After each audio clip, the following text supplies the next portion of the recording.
Hello, I'm Carmen Gray, a freelance film critic and programmer based in Berlin. Welcome to a conversation about the work of Czech filmmaker Věra Chytilová. I'll be speaking today with Ela Bittencourt, a writer and critic who splits her time between Sao Paulo and New York. So we'll be looking at clips from 3 of Chytilová's films, A Bag Full of Fleas, Daisies and Traps, which are available to watch on the BFI Player. Věra Chytilová was born in 1929 and died in 2014.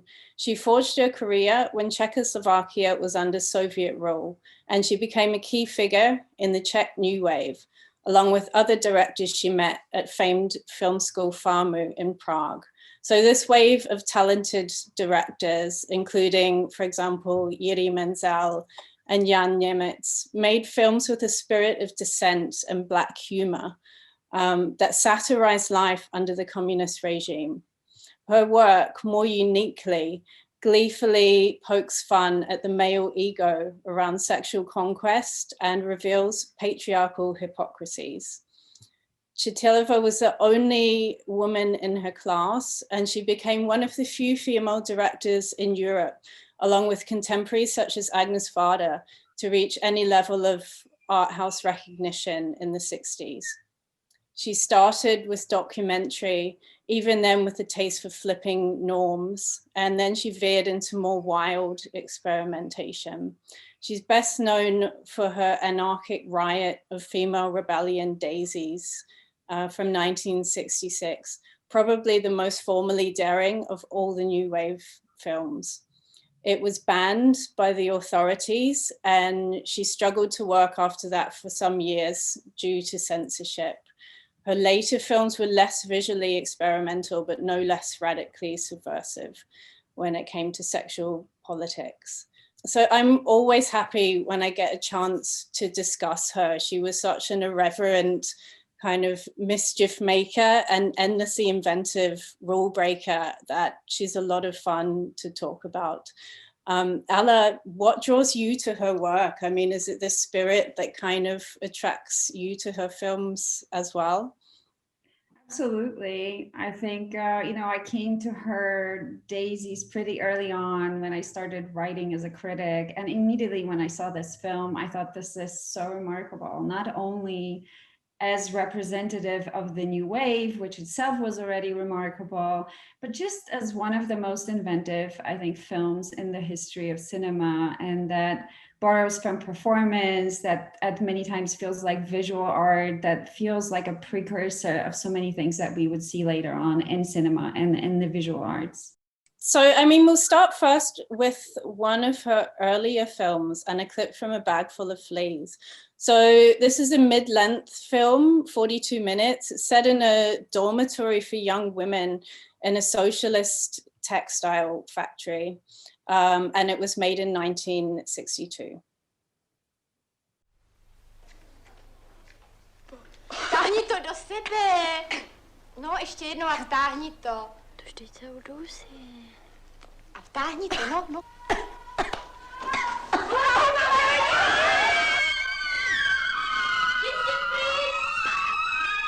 Bacha. Je ona hulí. Bacha. Kurník. Co je to tady za křik? Okamžitě to zhasni. Nerozuměla jsi? Okamžitě to zhasni.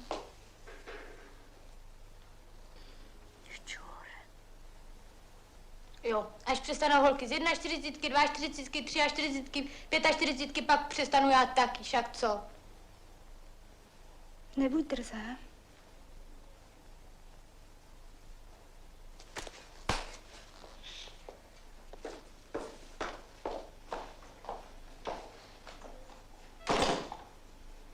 Tak, a je poptanko.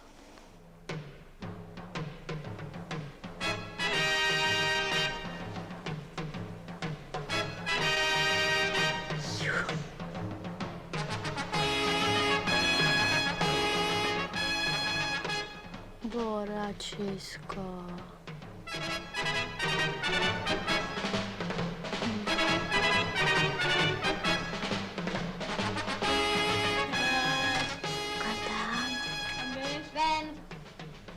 krátíš, to pak já vím. No a co, milá, byla tak bude ještě větší, proč by nemohla být?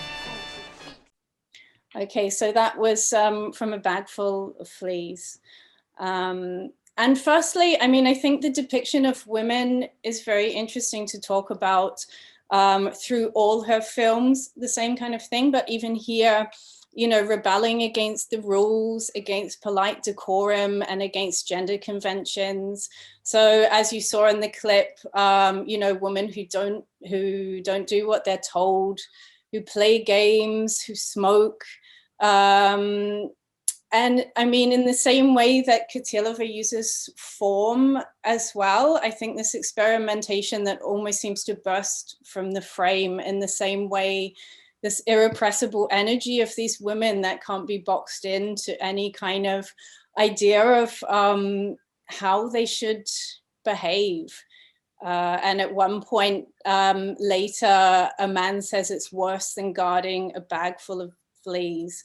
So these women are not afraid of, you know, the kind of dirtier, darker aspects of reality. And in that sense, I feel like it's kind of anti-censorship as well. You know, these are not like cleaned up fake images of propaganda. It's all about not playing nice, doing taboo things. No, I love what you said about that connection with kind of dirtiness, right? Even though it's not dirty in a sexual way, but this kind of playfulness around being politically incorrect and so on, with the metaphor of the bag full of fleas. It's a film she makes in 1962, and as you said, it feels very free, right? I mean, that period of freedom in Prague and in the Czech Republic is so brief. That opening in 1962, which only lasts to 1968, all this pent-up energy that you definitely feel when you watch these young women. And yeah, I feel like this is a wonderful film to watch because it positions her so well as an Eastern European filmmaker of that time. I mean, there were so many films being made about the young workers at that time. Mm-hmm. No longer those stodgy films about, you know, socialist realism, which she definitely pokes fun of, which at the same time Milan Kundera and other writers and Milos Forman in cinema were poking fun of, which she's doing as well. But also moving away from that to really this keen interest in these young people and just being with them. There are these wonderful scenes when the camera is just peering at them as they are eating and kind of being with each other and poking around and joking around. There's this wonderful lightness of the camera, really, that is both because the equipment is getting lighter and she's able to do that and to be more agile, but also because, as you said, she has this wonderful comic attitude. I mean, when you and the camera becomes a protagonist, right? I just love that. It's surprising you don't see that quite often in cinema actually, that she could take a documentary tradition, as you said, this is where she's springing from, and at the same time do away with any stodgy voiceover and just have this playful voice that comes in and out. Mm-hmm. That can be disorienting when you hear it for the first time, because you think, wait, is this the filmmaker whispering? And then she kind of breaks into a song and then she's having dialogue with her friend. But I think this is Chytilova's invention of this kind of embodied camera that reminds you that there's a body there that's following them around, which I just love. Mm-hmm. Yeah, and you know, when you're talking about the style, I was struck also with this clip in particular, like this screaming noise, you know, and it's almost punk to me, you know, this idea of this spirit that can't be molded, that's loud, that's like too much. And, you know, when you mentioned about, you know, state ideology, the time it was made as well, and this difference from this idea of these, you know, like happy workers working to a utopian future. Instead, we get all these surly, kind of bored, loud girls, which is quite amazing, I think. And also with the camera, the way that Jana smiles straight to the camera at one point, we're really kind of complicit in this mischief and rebellion, right? Absolutely, absolutely. It's lovely how she sets it up as a game, basically. At the end of it, she points the camera. I mean, the camera kind of makes this complete turnaround or this 180, and we see the filmmaker, I mean, what we understand to be the filmmaker, and it's kind of like they had a secret, and this whole film was about the secret that they were having and this game that they're having, and we've been in on it, which is just so exciting. And the fact that it's not exactly plot driven as well. So instead we get conversation that is almost also anything goes, you know, like jumping from topic to topic, and they're talking about men, but not waiting for a husband. It's more this kind of skeptical idea and role-playing, you know, the Wild West, or what it would be like to be in the military. I mean, these are quite interesting topics for women, you know, of the time you maybe wouldn't usually see. Yeah, you have this feeling that you're in with these girls in a room and they're just chatting, and the fact that cinema is part of it, and they're talking about movies, and they're talking about Western movies, right? Yeah. So like, that's also interesting, because obviously, as you said, Chytilova went to FAMU, and that school, at least for a certain period, was enormously open and had a lot of access to Western films, even apparently, even when they weren't watching them officially, and like they had to send certain titles, Western titles back, they were kind of watching them, you know, secretly in closed sessions. So she had a lot of access, and she was apparently quite a fan of American underground cinema, which shows. You know? Yeah. Yeah. And also, I'll just mention her documentary, Something Different, which is also available on the BFI Player. Also documentary, but again, quite innovatively done. As I understand it, she was offered a film about a champion gymnast, but rather than making, you know, like the usual glowing tribute to a sporting champion, she made a film about the lives of two women. So we get the gymnast in her all-consuming training, and then this dissatisfied housewife, friend of Chytilova's, intercutting their stories. So yeah, I think it's really interesting that even in the early days, she's really kind of not afraid to play with these films completely. And I guess that's a good point to go into looking at Daisies. So, you know, this mischief-making camaraderie between women, boredom with obedience. I think these impulses really reach a peak of kind of mayhem and glee with Daisies. So we'll look now at a clip from that. So Daisies from 1966. Tomuhle říkám dortíček. Ne tam ty tvoje srátory. Vadí.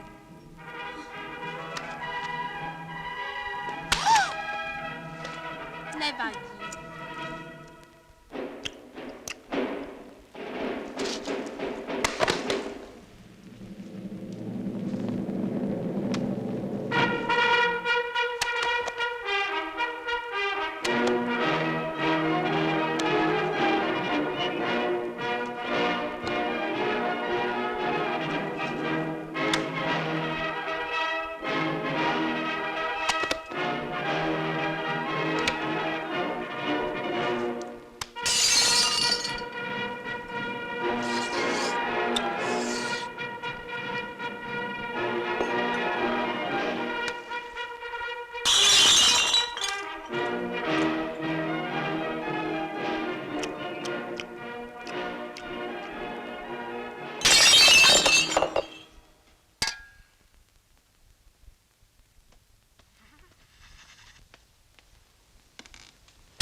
Módní přehlídka.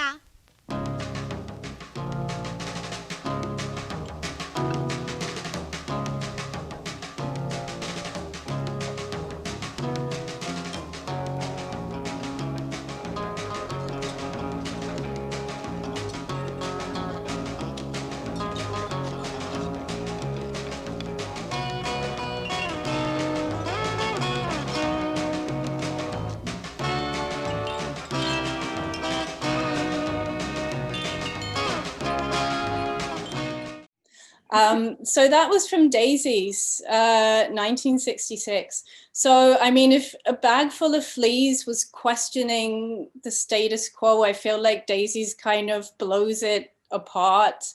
You know, so we have these giggling friends or kind of prankster accomplices, Marie 1 and Marie 2, who agree at the start of the film that since the world has gone bad, they'll be bad too. That's how they put it.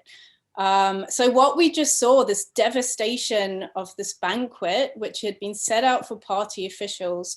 So that's just the grand finale of a whole film that's been spent wreaking havoc around Prague, especially with older men who dine them, presumably expecting kind of sexual favors from them, and they just abandon them with huge bills and run off.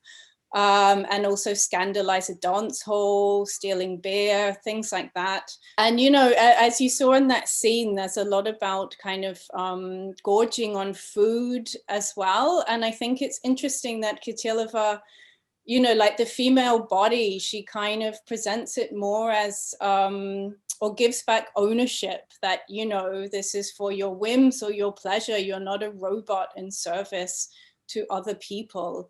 And the giggling and the games kind of using female stereotypes as weapons in a way, in this like guerrilla warfare almost. Would you say, Ella, that's what's going on? Yeah, no, definitely. When you say guerrilla warfare, that's funny because it made me think immediately of Guerrilla Girls, you know, which is like a feminist art collective, and they're doing that. It's kind of interesting. I mentioned that it did feel like Chytilova was connected to the visual arts, and you know, Guerrilla Girls, I mean, they often use a lot of those kind of surprise tactics, or turning language on itself, or turning cultural stereotype against women on themselves. And this is exactly what Chytilova is doing. I mean, I love that clip that you chose, because that must just be one of the greatest cake fights. And I love it. the history of cinema, I mean, the energy of that scene is insane. And I haven't read interviews with the two actresses, but who are non-professional actors, right? But what it must be like to eat incessantly through the entire film, I mean, that's quite a feat.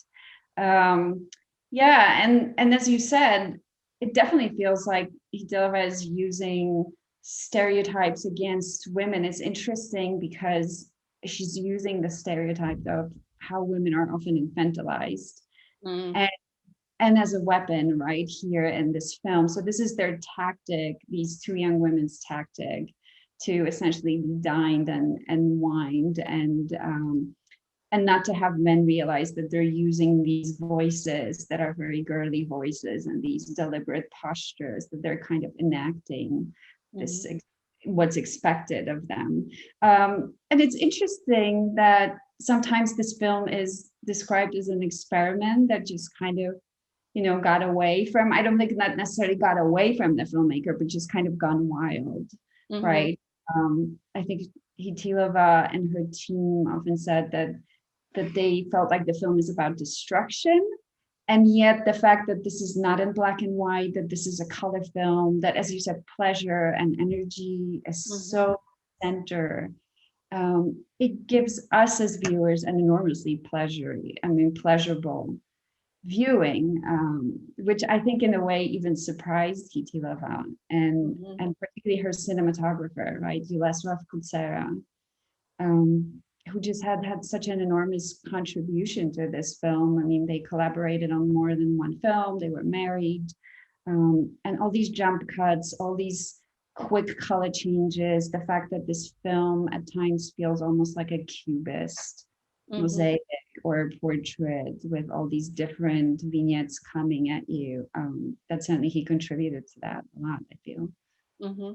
It's interesting, you know, what you say about is the film about destruction or isn't it? Like, I'm very interested in the fact that there's a kind of a radical freedom there, but there's no clear idea that a better world might come next. I mean, there's almost a sense that society is so oppressive, there might be no outside to it, and all you can do is get joy from the kind of disruption itself. It's kind of ambiguous in that way, I think. Is it a revolution or is it an apocalypse? It's not quite clear. No, I think you're right. I mean, I think that's why when you use the word anarchic or anarchist, it makes sense. And it's interesting because so much of underground cinema and kind of the marginal cinema of, you know, Eastern Europe or Latin America was very much fueled by that in the late 60s and 70s. This kind of destructive critical impulse in itself, this release of energy, was what really mattered. And I think that's true. I don't think we necessarily glimpse a much better world, which I think maybe ironically or not makes this film so pertinent today. Because I think today when we watch it, we get it. We get that it was Chytilova getting in censorship, that there's a lot of anxiety about nuclear war, but then again, it's an anxiety that we understand and continue to have in our world. And I think today almost it feels a little bit like a critique of consumerism, whether she meant it or not. I mean, this constant gorging, whether it's fun or not, you know, the way she does it as a pastiche, the way they keep asking, oh, does it matter? It doesn't matter. Let's do it all over again. Let's eat again. Let's consume again. I mean, it's interesting how that film updated itself almost, I think. And it's interesting too. I mean, so the authorities banned Daisies, and when they did it, I think they cited the wastage of food as something they were particularly upset about, which is interesting. But yeah, I mean, so this brief window of innovation that culminated in the Prague Spring in 1968. So Dubček wanting to bring a kind of a human face to socialism, and then you know, Czechoslovakia getting invaded, Soviet tanks and a cultural crackdown. So this, I mean, this time as well to, you know, be so free, I guess it was so brief as well. They didn't even really have that much time to think about it later. And yeah, and so then afterwards, Chytilova really had a lot of problems making work, I think. The state-controlled nature of film funding, like if you're not in favor with the authorities at that time, there really were not many alternatives to get projects off the ground. And you mentioned her husband. I believe that she kind of resorted to directing commercials under his name at one point because it was so hard for her to work. Right. Yeah. No, definitely. There's a documentary out there where Chytilova is interviewed on camera and she talks about that period and she breaks down. I mean, you definitely feel that she was quite beaten down, even though, I mean, now, right, with hindsight, she also adds that this was also how she learned how to fight. Yeah. I mean, her grit and her spirit was just indomitable when she says that, you know, I learned that even communist officials were terrified of hysterical women, and I learned I knew how to play a hysterical woman very well. I mean, that is a spirit of Daisies as well, right? That if you go over the top, that there's some shock value there. It's interesting how that actually kind of then, you know, fueled her life, basically. Yeah. And it's interesting too, I mean, and very kind of admirable of that, that spirit she had, that she didn't leave the country. I mean, a lot of her contemporaries like Miloš Forman, for example, emigrated to have more freedom to work, and she kind of stayed there and, you know, kept trying to get things off the ground.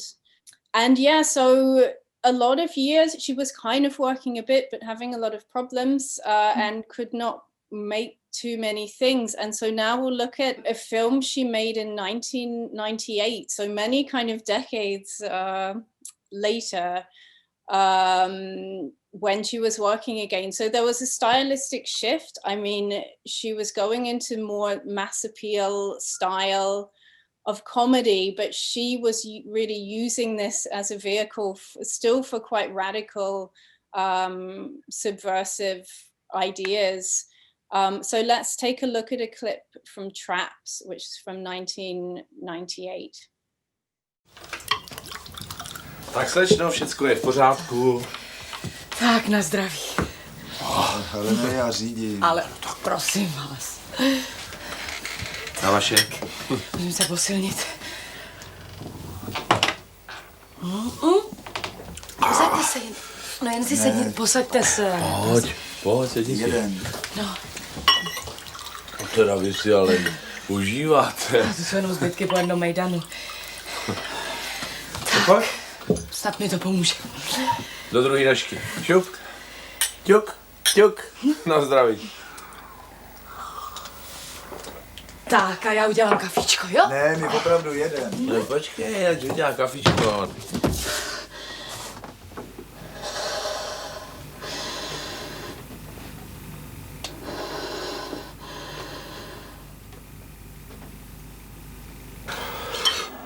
Mně to teda chutná, dáš si?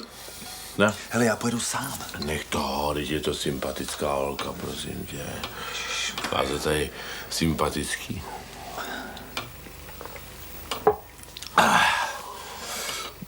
Ona, ti řeknu, kdyby je nebylo... Nespí, slyšíš? Já nespím, co Musíme jet, ti říkám. Počkej, kdyby nebylo tak špatně, tak ty bys taky mohl, si myslíš? Když ona na to třeba čeká. Říkám ti, nespí a vypadneme. Já nespím, vypadneme, jo? Počkej.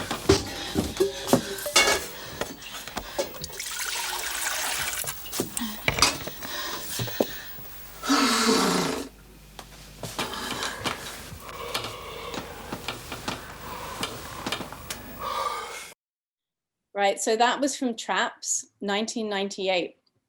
So in this film, there's a rape and there's a revenge. So a Prague politician and his advertising executive friend. So it's kind of the old and new villains of, you know, corrupt politics and now trashy capitalism in the 90s. So they force themselves on a young veterinarian who's run out of gas on a country road, and we see a scene just kind of after this has happened when she's getting ready to kind of enact her comeuppance. So she uses her professional skills as a vet to deliver a kind of an extreme solution to what has happened. Yeah, so as I said, so her film's becoming less overtly experimental, but no mellowing of the kind of subversive intent, and also an attack on consumerism coming in here. So there's a lot of kind of, you know, sexual banter, boorish jokes and things, which set out this misogynistic milieu of like the advertising agency and other places where the film takes place.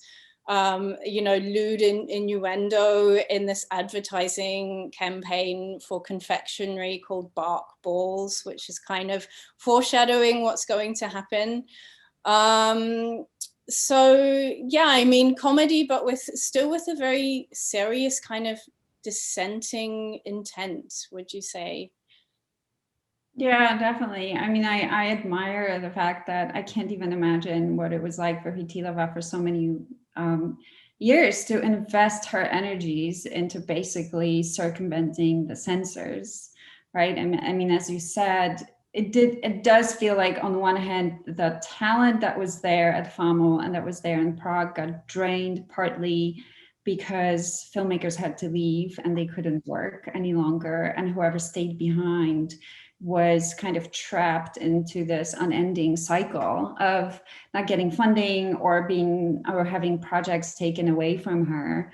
And as you said, doing some commercial work in television. And so this film definitely feels more narrative. I think you're right, where Daisies feels so fueled by this explosion of experimental animation in Eastern Europe. and feels in part so akin to experimental film in general. And Prague is having all these magic lantern shows. Now we're in a completely different landscape, right? And this film is definitely much more streamlined narrative film, but as you said, with incredible Black humor. And it's so interesting. I feel like Chytilova, even within narrative cinema, it feels like she found a way to experiment, and it was through kind of exploring elements of genre. So I think like dark comedy was definitely part of it. I think, correct me if I'm wrong, but she's done a sci-fi film, right? I mean, she's tried other things, like kind of borderline sci-fi, I think, at one point. Or was it a horror film or on a skiing trip with, yeah, correct? She's kind of played all around with yeah, genre, she did. And I feel like she's doing it a tiny bit here. I mean, that's why I like the clip that you chose, because that moment when she looks, when the protagonist, when the woman who has just been raped, in a very unlikely manner, then says to her aggressors, well, come over for tea, right? And she's obviously already planning what's going to happen next, which is what the scene is about. But at one point, you know, they're kind of drunkenly going on in the room, and there's all this dark comedy and all these horrible jokes that they make about women. But she goes into the kitchen and she kind of looks into the camera, and there's such a wonderful, the way it's framed, there's such a wonderful element of horror in it. And there are moments throughout when you feel like she's kind of feeding on that, and it's giving of the film a certain energy that I really love. I think it was her way of just keep on keeping it fresh, because she always said that really, it's not that the story doesn't matter, the story matters a lot, but it can really be any story. It's how you deliver it that's important. And I think it was important for her to always keep that game going. And this is one of the examples that she did it. And at the same time, as you said, there's definitely a certain sense of disillusionment, right? That Milan Kundera generation that's quite open in the 90s and the early 2000s of what capitalism looks like when it comes to Eastern Europe in this kind of very aggressive way. And so on one hand, you're being skeptical about that kind of rapid commercialization of life. And in the film, she already has concerns over ecology, over the environment. I mean, all these things that we're now living with, while at the same time, having like no nostalgic impulse about the communist socialist past that she ironized in her earlier films. Yeah, and I think it relates to Daisies quite interestingly in this way that, this rebellion, but then is there any other alternative? And with Lenka, the main character here as well, like she also goes to this very extreme, but because she has to, I mean, it's presented not as a kind of a thirst for revenge, but this very kind of pragmatic, okay, if I don't do something here, like society is not going to prevent these guys. So she kind of takes it on at the level of biology. And as it goes, we kind of see that she's right. So from her boyfriend's victim blaming to then, all of these methods of using the law or the press, all kinds of like tools that are used against her, and she's labeled crazy. So again, there's this idea of, okay, she can enact a revenge, but she's not necessarily, like, she's already powerful, but she's not necessarily empowered by her actions because it's a system that is so kind of heavily stacked against her, which is quite interesting for films like this. There's often a massive, cathartic release, and I feel like here it's a bit more ambiguous. But I also really like that it shows the trauma. Like, it's not just like, oh, okay, I've had my revenge and now everything's fine. Like, it shows, even though it's a comedy, you have the weight of what has happened that's still impacting her life. So yeah, I mean, as you were saying about genre, she's playing with it, but there's so many different layers of, you know, how she uses it and levels of seriousness or what's going on, I think.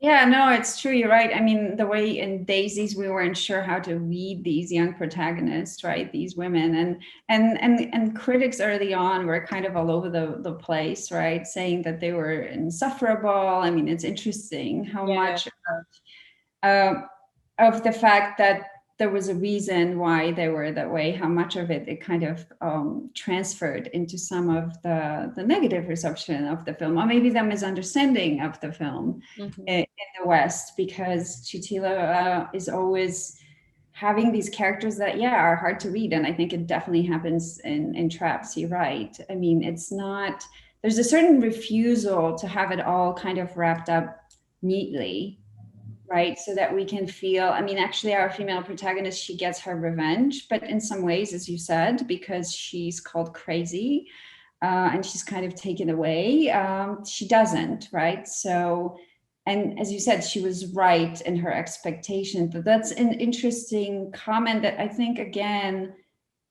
reads very powerfully in Europe and elsewhere today to women, I think, because as the Berlin Wall came down and kind of democracy, you know, I mean, democracy returned to Eastern Europe, there was a great expectation, I think, for many women that the democratic rights were profoundly women's rights to reproduction, and so on and so on, or rather women's reproductive rights to abortion and so on. And that just didn't turn out to be the case, right? So this kind of huge fallout that now Eastern Europe is witnessing, where women are actually coming into the streets and protesting. I mean, it definitely feels like Chytilova very early on sees that, you know, the change is not exactly the change that we were hoping for, which is very interesting, right? Because it brings us to this point of like how Chytilova positioned herself as far as being called a feminist filmmaker. And I know you've written about this. I wonder how you feel she kind of juggled or resented or partly kind of quietly embraced the label or not. What do you think? I think she just didn't like labels. I think she is a feminist. I mean, in the sense that obviously her films speak for themselves in their, you know, the way that they're operating. But yeah, I think, and as far as I understand it, a lot of Czech dissidents had a suspicion of slogans and labels in general, or anything they saw as, you know, imported from the West, which often were words that were used, which maybe didn't have too much meaning, especially with propaganda. They were so used to like a kind of a saturation of, you know, ideological labels. So I think it was also one of her ways of not being pinned down, because feminism was seen by many men at the time as something kind of laughable, or they didn't take it seriously. So she kind of did all of the work for feminism, but she just was avoiding any kind of label for herself, I think, in a kind of a sly way. And I think she called herself an individual, or that's the term she preferred, saying, you know, like, if you don't like rules, then break them. So yeah, she was always moving around outside these labels. And I think it's interesting, just getting back to what you were saying before about, you know, protests now and things with the Me Too movement as well. I mean, you know, Chytilova was looking at these themes of power relationships and, you know, men taking advantage of women in those kind of situations for decades. So it's interesting how much of a like forerunner in a lot of these conversations, when you go back to the films, she was as well, I think. That's a great place to end, I think. So thank you so much, Ela, for joining us today. It's, as I said at the beginning, it's always great to talk about Chytilova, and especially with you. And thank you for watching, everybody as well. So remember, you can watch A Bag Full of Fleas, Daisies, Traps on the BFI Player, as well as something different, and also Fruit of Paradise, which we didn't have time to talk about, but another amazing film, stylistically similar to Daisies perhaps, and then it's very surreal, very visually just captivating, from 1969. So that's on there as well. Thank you. Thank you.